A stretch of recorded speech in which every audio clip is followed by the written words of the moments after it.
Is Russia's economy really falling apart?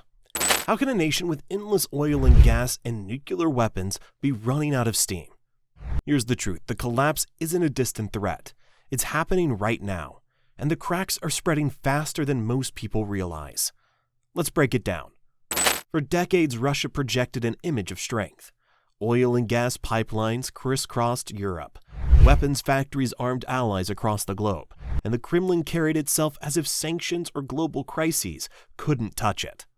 To outsiders, Russia looked like a fortress, but today that fortress is cracking, and not from outside pressure alone, but from the rot inside.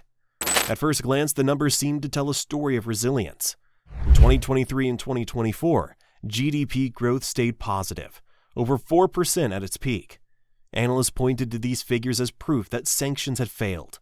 But growth built on tanks, drones, and missiles is not real prosperity. It's like building a house on sand. By early 2025, the mirage faded. GDP shrank in the first quarter. Forecasts were slashed, and even Russia's own economy minister admitted that recession was likely.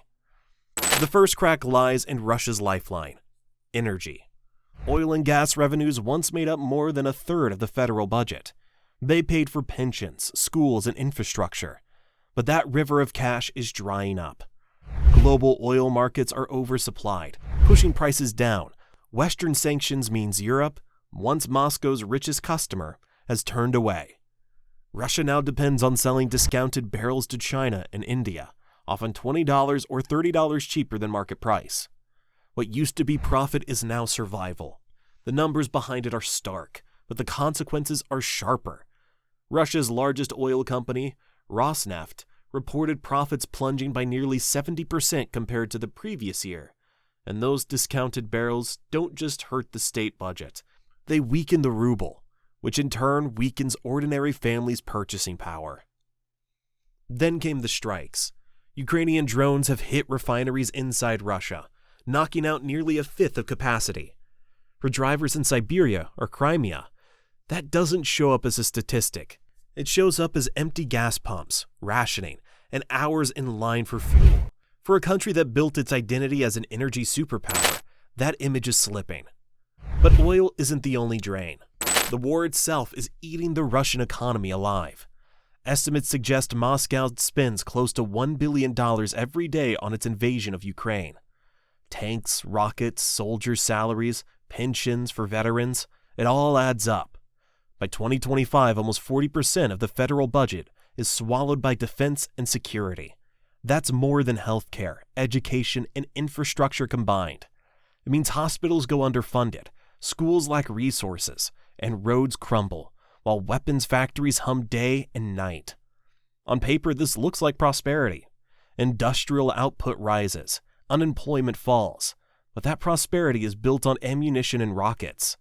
Factories that once made cars or appliances now churn out shells and armored vehicles. When those weapons are destroyed in Ukraine, the growth literally explodes on the battlefield. It's prosperity that burns. Meanwhile, civilian industries are collapsing. Car production has halved since 2021. High-tech manufacturing has slowed to a crawl, cut off from Western machinery and microchips. And Moscow electronics stores, once filled with Apple or Samsung products, now stock lower-quality imports from Turkey and China. In provincial towns, family-run shops close by the thousands, their windows papered with for rent signs. Over 1.4 million small businesses have disappeared in recent years. Without them, competition dies, choice shrinks, and innovation dries up.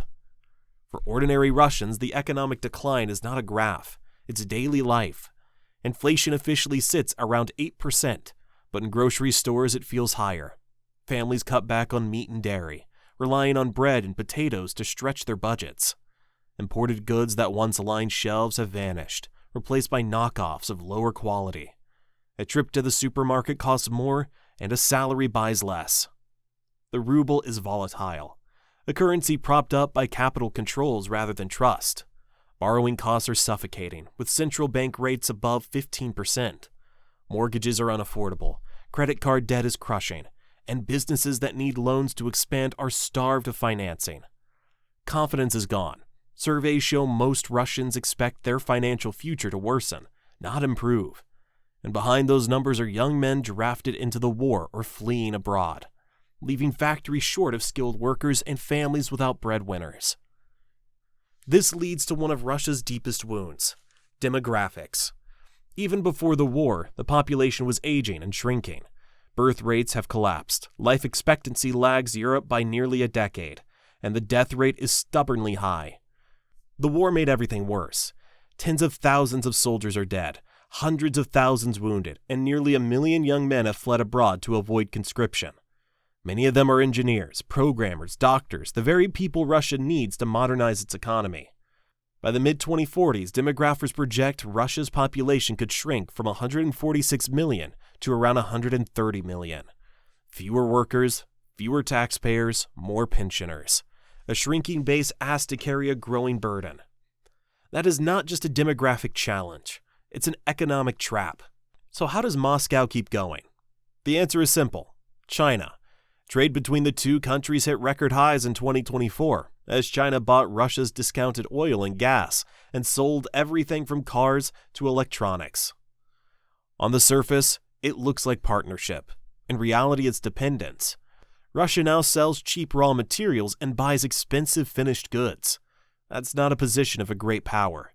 It's a position of a supplier.